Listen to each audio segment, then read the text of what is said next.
Hello po, magandang tanghali para sa inyong lahat and welcome sa ating Midday Boost program.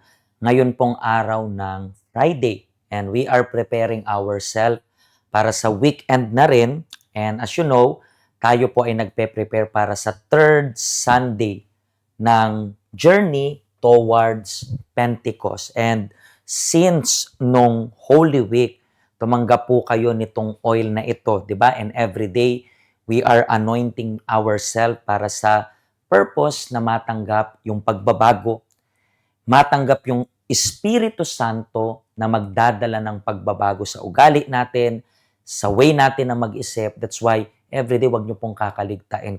Kung nakaligtaan niyo po ngayong araw na ito, please i-anoint niyo na po yung sarili ninyo para at least nasa faith pa rin po kayo nitong journey natin towards Pentecost. And ano po yung topic natin for today? Today, we are going to talk about corruption. Okay, corruption. Pastor, bakit natin pag-uusapan yung corruption? Hindi naman ako politiko. Alam ko na when we talk about yung corruption, maybe you are going to think about yung mga politiko, so on and so forth. But let's see kung ano rin po ba yung ibig sabihin ng corruption when we check yung meaning ng word na corruption sa dictionary. Sa dictionary, ang ibig sabihin ng corruption is the abuse of entrusted power for private gain involving dishonest or illegal behavior by individuals in positions of authority such as bribery. So alam ko po, pag binasa nyo po yung meaning ng word na corruption, makikita nyo po na nandoon rin siya sa mga pinag-usapan yung mga politician, yung may mga power. But alam nyo rin po ba na ang corruption, hindi yan rin nagsisimula dun sa taas. Yung corruption ay nagsisimula sa baba. Yes, pwedeng sabihin natin, ba't sa baba, pastor? Maliit lang yan. And mas malaki nga yung kinukulembat ng mga nandoon sa taas ng posisyon. Pero marami kasing side ng tinatawag na corruption. Actually, let's see kung anong nangyari sa pagkabuhay ng Panginoong Yesus na maybe hindi nyo po napansin itong verse na ito when we talk about corruption. Tingnan niyo po. Sa Matthew chapter 28, basahin niyo po yung buong chapter.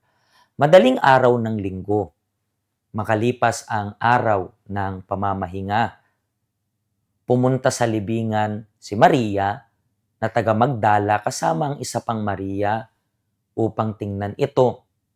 Biglang lumindol ng malakas at isang anghel ng Panginoon ang bumaba mula sa langit at ginulong ang bato na nakatakip sa libingan at inupuan ito. Nakakasilaw na parang kidlat ang kanyang anyo at puting-puti ang kanyang damit. Nanginig sa takot ang mga sundalong nagbabantay sa libingan at hinimatay. So, interesting itong verse na to. Bakit? Kasi inexplain yung reaction ng mga sundalo. So, ibig sabihin, nakita rin ng sundalo yung anghel. Hindi lang si Mary Magdalene, hindi lang yung isang Mary dito, kundi even yung mga unbeliever. Kasi yung mga sundalo po, they are unbeliever. Nakita rin po nila yung resurrection ng Panginoong Yesus. Nakita nila yung angels. And then, anong nangyari afterwards? Interesting yung nangyari dito. Afterwards, kasi tingnan ninyo po. Pumunta naman sa lungsod ang ilan sa mga gwardya upang ibalita sa mga namamahalang pari ang nangyari.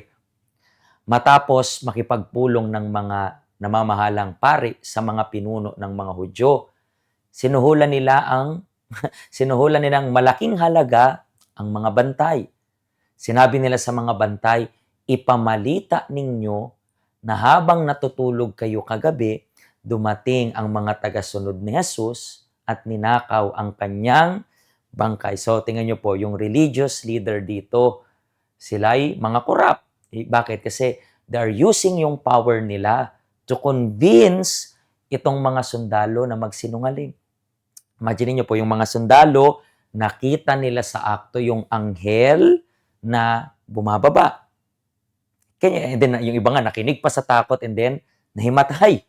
So, witness sila ng pagkabuhay ng Panginoong Hesus. Pero yung mga religious leader dito, kinumbinsin nila itong mga sundalo, sinuhulan nila, may bribering nangyari na sabihin magsinungaling. And then afterwards, ano pong nangyari dito? Kapag narinig ito ng gobernador, kami na ang bahalang magpaliwanag sa kanya para hindi kayo mapahamak. And then anong ginawa? Tinanggap ng mga gwardya ang pera at ginawa ang sinabi sa kanila. Kaya hanggang ngayon, ito pa rin ang kwentong ikinakakalat ng mga Hudyo. So dito, makikita nyo po na yes, merong corrupt, pero may nag-participate sa corruption. Sino yon? Yung sundalo. So, ganito po, pwedeng sabihin natin, sinasabi ko, Pastor, wala naman akong position sa government, hindi naman ako politics, ako ay normal na mamamayan lang. Pero sa oras po, like, alam ko po, Pinoy tayo.